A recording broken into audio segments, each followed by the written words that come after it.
Hello everyone. তো বৃষ্টি ভেজা সারাদিন তোমরা সবাই কেমন আছো? আশা করি তোমরা ভালো আছো, আমরাও ভালো আছি। তো সকালের খাওয়া দাওয়া করে দেখো দুপুরের জন্য রান্না বসিয়ে দিয়েছি, ওদিকে ভাত বসিয়ে দিয়েছে। আর আজকে যেহেতু শুক্রবার সেহেতু আমাদের নিরামিষ, তাই দেখো এদিকে পটল কেটে নিয়েছি আর ওদিকে হচ্ছে সোয়াবিনটা আমি সিদ্ধ বসিয়ে দিয়েছি।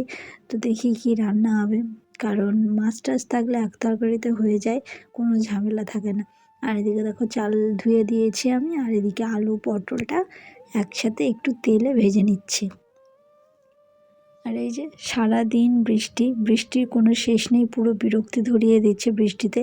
এই মেঘ আজকে যেহেতু সকাল থেকে একটু বৃষ্টি পড়ছিল না, আর মেঘ করেছে তা মেলে দিচ্ছে আর মেলছি আর তুলছি। আর এদিকে দেখো সোয়াবিনটা দিয়ে একবারে ভেজে নিয়ে, আজকে মেঘ করেছে বলে নেই কারেন্ট, এতদিন ধরে যা কারেন্টের ডিস্টার্ব করছে, তাই শিলে বাটনা বাটতে হচ্ছে।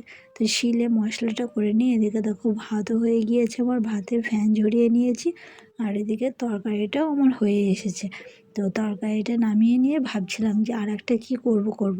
তারপরে দেখলাম ঘরে একটু মুগের ডাল আছে, তো মুগের ডালটা একটু ভেজে নিয়ে সিদ্ধ বসিয়ে দিয়েছে। আর এদিকে দেখো, তো ওই যে গোষ্ঠীর বই করা আছে, তো সেটারই টাকা নিতে এসেছে স্যার, তো ফোন করেছিল, তো সেটারই আমি এখন টাকা দিতে যাচ্ছি।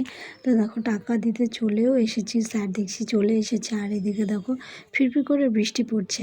আর এই যে সব ছেলেপিলেগুলো স্কুলে যাচ্ছে, আর আমার সেই স্কুলের দিনগুলোর কথা মনে পড়ছে যে আমরাও যেতাম এক সময়।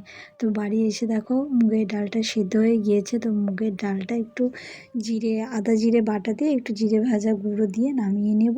তো দেখো নামিয়ে নিয়েছি, আর আজকে কিচ্ছু করব না। তো স্নান টান করে খাওয়া দাওয়া করে চলে এসেছি। দেখো একটু ঘুমোবো, কারণ শরীরটা একটু খারাপ। তো চলো টাটা।